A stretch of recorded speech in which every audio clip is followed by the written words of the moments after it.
সময়টা যেন একেবারেই ভালো যাচ্ছে না লিওনেল মেসির। একদিকে বাবাকে হারানোর গভীর শোক, অন্যদিকে মাঠে ফেরার কঠিন পরীক্ষা। মাত্র 5 দিন আগে বাবাকে হারিয়েছেন আর্জেন্টাইন মহাতারকা।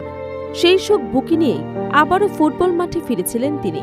ভক্তদের প্রত্যাশা ছিল কঠিন এই সময়ে মেসির জাদুকরী প্রত্যাবর্তন হয়তো ইন্টার মায়ামিকে এনে দেবে কাঙ্ক্ষিত জয়, কিন্তু বাস্তবতা হল সম্পূর্ণ ভিন্ন। মাঠে ফিরেও দলকে জয়ের পথে নিতে পারলেন না বিশ্বকাপ জয়ী এই তারকা। মেক্সিকোর ক্লাব লিওনেলের কাছে 3-2 গোলে হেরে লিগস কাপের গ্রুপ পর্ব থেকে বিদায় নিতে হল মেসির দলকে। বাংলাদেশ সময় বৃহস্পতিবার ভোরে নিজেদের মাঠে মেক্সিকোর ক্লাব লিওনেলের মুখোমুখি হয় ইন্টার মায়ামি। লিগস কাপের গ্রুপ পর্বে টিকে থাকার জন্য ম্যাচটি ছিল তাদের জন্য অত্যন্ত গুরুত্বপূর্ণ।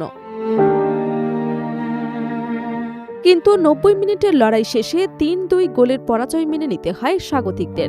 এই হারের ফলে টুর্নামেন্টের পরবর্তী পর্বে ওঠার সুযোগও শেষ হয়ে যায়। ম্যাচের আগে সবচেয়ে বড় প্রশ্ন ছিল মেসি কি মাঠে ফিরবেন।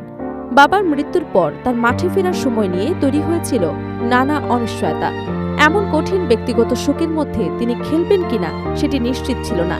ইন্টার মায়ামির কোচ গিলেরমো হুয়ার্সও আগেভাগে এই বিষয়ে স্পষ্ট কোনো ঘোষণা দেননি, ফলে ম্যাচ শুরুর আগে মেসিকে ঘিরে ছিল বাড়তি আগ্রহ।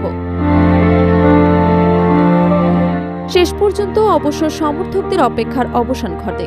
প্রথমার্ধে বেঞ্চে থাকলেও বিরতির পর মেসিকে মাঠে নামায় মায়ামি।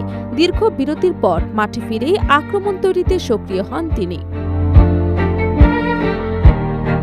সতীর্থদের জন্য সুযোগ তৈরি করেন এবং দলের আক্রমণ ভাগকে আরও ধারালো করার চেষ্টা করেন, কিন্তু ব্যক্তিগতভাবে তার প্রত্যাবর্তন যতটা আবেগঘন ছিল, ফলাফল ততটাই হতাশাজনক হয়ে ওঠে। ম্যাচের পরিসংখ্যানে অবশ্য ইন্টার মায়ামির আধিপত্যই ছিল বেশি। পুরো ম্যাচে 62% সময় বল নিজের দখলে রাখে স্বাগতিকরা। লিওনেলের তুলনায় প্রায় দ্বিগুণ শটও নেয় মায়ামি। মোট 19টি শটের মধ্যে 8টি ছিল লক্ষ্যে, কিন্তু আক্রমণে আধিপত্য থাকলেও সুযোগগুলোকে কাজে লাগিয়ে প্রয়োজনীয় গোল আদায় করতে পারেনি তারা। বিপরীতে লিওনেলের 10টি শটের 6টি লক্ষ্য ছিল এবং সেখান থেকেই তারা 3 বার জালে বল পাঠায়। প্রথমার্ধে অবশ্য ম্যাচের নিয়ন্ত্রণ নিজেদের হাতে রেখেছিল মায়ামি। 42 মিনিটে ইয়ান ফ্রের পাস থেকে ড্যানিয়েল পিন্টা গোল করে স্বাগতিকদের এগিয়ে দেন। গোলটি পাওয়ার পর আত্মবিশ্বাস আরও বাড়ে মায়ামির। শেষ পর্যন্ত 1-0 ব্যবধানের লিড নিয়ে বিরতিতে যায় তারা। বিরতির পর মাঠে নামেন মেসি, কিন্তু তার মাঠে ফেরার আনন্দ বেশিক্ষণ স্থায়ী হয়নি। দ্বিতীয়ার্ধের 50 মিনিটে ড্যানিয়েল আর্চিলা গোল করে লিওনেলকে সমতায় ফেরান। মাত্র 3 মিনিট পর ইয়ানিক ব্রাইটের গোলে আবারও 2-1 ব্যবধানে এগিয়ে যায় মায়ামি, তবে নিজেদের লিড ধরে রাখতে পারেনি স্বাগতকরা। 61 মিনিটেও হুয়ান পাওলো ডমিঙ্গেজ গোল করে ম্যাচের স্কোর 2-2 করেন। এরপর দুই দলই জয়সূচক গোলের জন্য আক্রমণ বাড়াতে থাকে।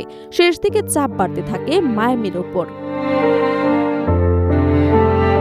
ম্যাচের 83 মিনিটে আবারও আঘাত হানেন অর্চিলা। নিজের দ্বিতীয় গোল করে লিওনকে 3-2 ব্যবধানে এগিয়ে দেন তারা। এরপর সমতা ফেরানোর জন্য মরিয়া হয়ে চেষ্টা চালায় মেসির দল, কিন্তু শেষ মুহূর্তের আক্রমণগুলো থেকে আরও কাঙ্ক্ষিত গোল আদায় করতে পারেনি তারা। শেষ বাঁশি বাজার সঙ্গে সঙ্গে নিশ্চিত হয়ে যায় মায়ামির বিদায়। বাবাকে হারানোর মাত্র 5 দিন পর কঠিন মানসিক অবস্থার মধ্যেই মাঠে ফিরেছিলেন মেসি। ভক্তদের আশা ছিল তার প্রত্যাবর্তন হয়তো দলের জন্য নতুন শক্তি হয়ে আসবে, কিন্তু শেষ পর্যন্ত ব্যক্তিগত শোকের সঙ্গে যোগ হলো মাঠের পরাজয়ের হতাশাও। আর লিগস কাপের গ্রুপ পর্ব থেকে বিদায় নিতে হলো ইন্টার মায়ামিকে। সব মিলিয়ে মেসির জন্য এটি ছিল আবেগ এবং হতাশায় মেশানো এক কঠিন প্রত্যাবর্তন। ব্যক্তিগত শোক কাটিয়ে মাঠে ফিরেও দলকে জেতাতে না পারলেও তার ফিরে আসাটাই ছিল ভক্তদের জন্য আবেগ ঘন মুহূর্ত।